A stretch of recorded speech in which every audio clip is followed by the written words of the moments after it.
Assalamu alaikum wa rahmatullah. Assalamu alaikum wa rahmatullahi ta'ala wa barkatu al'umma arewa da kewaye wato dogon dutse.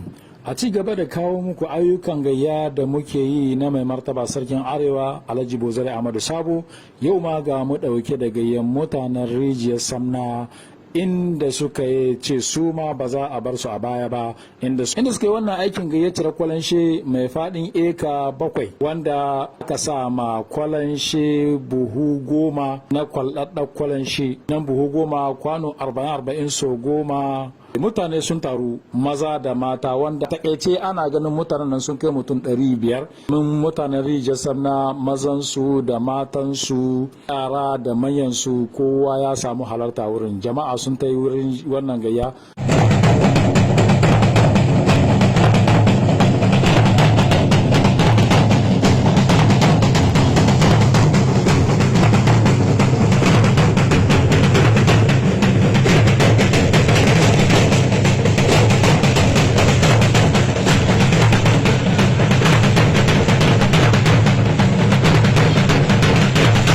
Mai martaba sarkin arewa Alhaji Bozare Ahmadu Sabo ya Assalamu alaikum wa rahmatullahi ta'ala wa barkatu al'umma arewa da kewaye.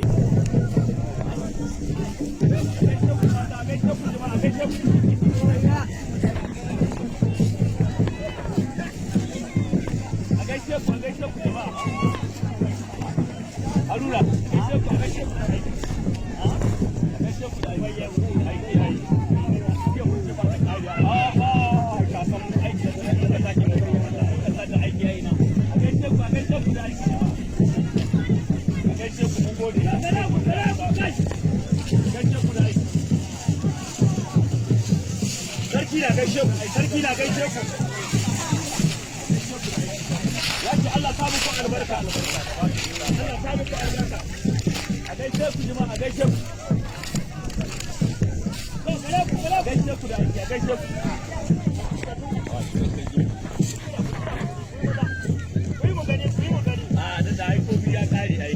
Sai mu gure gare ku. Sarki ya ce ba wata kariya ko ka ka muka kai muka karjanta.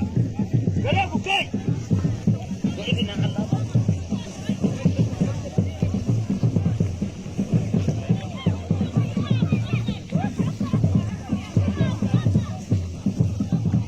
A ƙarshe muna fatan Allah ya ƙara ma arewa. Assalamu alaikum wa rahmatullahi ta'ala wa barkatu al'umma arewa da kewaye wato dogon dutse. A ci gaba da kawo muku ayyukan gayya da muke yi na mai martaba sarkin arewa Alhaji Bozare Ahmadu Sabo, yau ma ga mu ɗauke da